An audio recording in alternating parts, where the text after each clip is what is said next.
Welcome to Charter Local Edition. I'm Brad Pomerance at Club 20 in Grand Junction. We are joined by Randy Baumgardner. He is a Colorado State Senator. Boy, what a rocky road this has been for the Colorado State Senate over the last few years.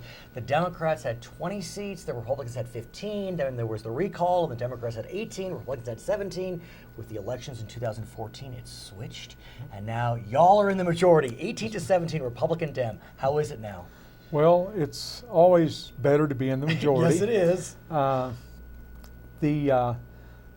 Working together, when the Democrats were in the majority, they didn't care if we worked together or not. Is that true? Yeah, and now they want us to all of course do bipartisan right. things. There's a lot of people on the other side of the aisle that's very, very good to work with. Okay. And we do a lot of bipartisan legislation together. But I have to think that when there's a one-seat margin, not every member is going to vote as his party or her party wants them to. So you could have a Republican voting with the Democrats and then a Democrat voting with the Republicans. And that actually does happen. There's been not a lot, but several pieces of legislation that we have lost because one of our caucus Right. has voted with the other side of the aisle. And of course, with them being in the minority, Right. There's been several 18-17 votes. But has there been cases where you lost one of the Republican members but grabbed a member or two from the Democrats? We Right. have. Yeah. And It happens. It It does. happens. It does. So another good element of the Republicans winning the Colorado State Senate is you're now chair of the Transportation Committee, I should say. I am. And so couldn't come at a better time because transportation's on the minds of Coloradans, of really the entire nation. It seems as if whether you're in Colorado, Michigan, California, roads and road repair are at top of mind. Give us a sense about what you're hearing, saying both in your district and statewide on this question. The top thing on everybody's mind is infrastructure. Right. We need to put more money into infrastructure of our roadways. And I'm going to, in 2009, Senate Bill 108, which changed the definition of roadway to highways. And within that definition, because roadway, that definition was from white line to white line, and everything between those white lines, which was just the pavement and the bridges. Well, when they changed that definition in 2009, it encompassed bus lanes, park and rides, light rails, bike trails, bike paths, open space. So that same amount of money is trying to fund a lot more than the initial purpose of it. And I have to think one of the more tricky elements of trying to find funds is the Tabor law, because here we have an improving economy.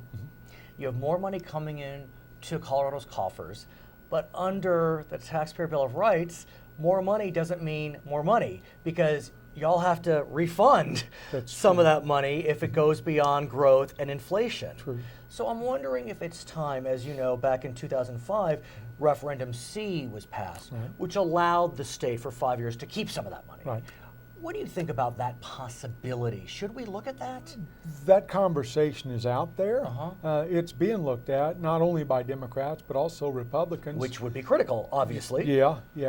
Where are you on this? Have you taken a position, sir? I'm looking at it. Which is fair. I haven't taken a position Fair. on it yet. Of course, Tabor was a vote of the people. It was. That this is what they wanted to do. It's in our Constitution. I took an oath to uphold that course you did, Constitution, and I'm going to live by that until it either changes or something different happens. But the challenge, though, is voters, God bless us all, we can be schizophrenic.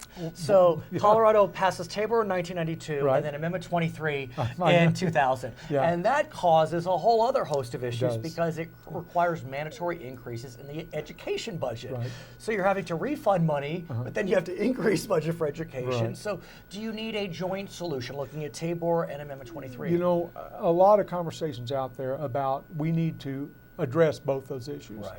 both Tabor and Amendment 23, also Gallagher. Right. There's tweaks that could probably be done Right. to all of them without totally doing away with some of the points that we Right. would like to hang on to. Again, those conversations are out there, and on how to turn certain parts into a possible enterprise. Right. and then there would be that extra money that would Right. fall underneath that table limit that could go to transportation. There's also the question of looking directly at transportation and raising money Right. directly for transportation. And in Colorado, the gas tax has been the same since 1993. Yep. When you look at inflation, that means Colorado's taking in less money. When you look at hybrids, electric vehicles, less gas is being used. Electric vehicles, no gas is being Exactly. used. And the reality is, we have 1 million more people in Colorado. We do. And so, as chair of transportation on the Senate side, are your colleagues looking at whether it's time to look at an increase in the gas tax? Well, and again, that conversation is out there. Right. In fact, actually, Club 20 passed a Right. resolution yesterday to increase the gas tax. Now that says a lot, sir. I mean, this is Club 20. This That's is the true. Western Slope. That's true. You know, you can't call these. You know, this is not.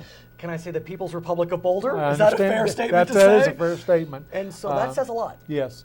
And again, everybody is concerned. Right. Our main concern, my main concern, is how the money will be divvied out. And that's fair. Because rural Colorado has always come up on the short end of the stick when the money either is there or is not there. There was a bill last year that had to do with trans bonds, Oh, I remember this. and Right. and to reissue those trans bonds for another 20 years. And in some sense of irony, you actually introduced that bill, I as did. I understand it. I did. And it was the governor that was a little queasy about it. Yes. And so ultimately, I understand the bill didn't survive. It did not. It died in the Right. House of Right, Representatives. right. Yeah, So that was another possible revenue stream. it was. What about the notion of vehicle miles traveled, which is a fascinating solution. You know, there are privacy questions about having your odometer looked at. Yeah. What do you think about VMC? I think Colorado has a pilot program, no? There is a pilot program, to my understanding. I know that the Department of Transportation Right. talked about doing a pilot program and had like 100 volunteers or Right. something like that. And again, places where there's public transit, Right. people will use that. course. People that actually do drive in the major metropolitan areas or even the urban areas drive a lot less than what we in rural Colorado do And again. that, So there's that, that unfair balance. But one could argue, let's just play the other side. Folks who drive a lot use the roads a lot. They do. They do. But like you said, Yeah. should one be punished, Yeah. if you want to call it a punishment, Right. because you happen to have to drive 50 miles to work? Yeah, exactly. I know people in Grand County that live in Right. Granby that drive to Steamboat to work. Right. And so they're going to have to pay that vehicle miles traveled both ways. What about tolls? That's another question that has been brought up. Yeah, well, tolling has, well, of course, Interstate 70, Right. in Kansas, it's an automatic toll Right, road. yes, yes. You don't have to. And E470. Right. The twin tunnels now, that third lane is now tolled or Right. will be starting to be tolled. And that's another conversation as far as what we want to toll, where we want to toll to, and Is how it fair? Are tolls fair? I mean, some call them Lexus lanes. Uh-huh. Some call them, they're able to take pressure off those that can't afford the Lexus lanes, Right, and right, so right. it helps with traffic. Yeah. Again, I think that it's like E470. Right. That money stays on E470. Mm. If that money went directly to Right. that highway that was being tolled, that might be a fair statement. But if that goes into like HUTF, Highway User Tax Fund, and it's taken out by everybody, It's a different question. It's a different question. He is Randy Baumgardner, member of the Colorado State Senate. My name is Brad Pomerance, and this is Charter Local Edition.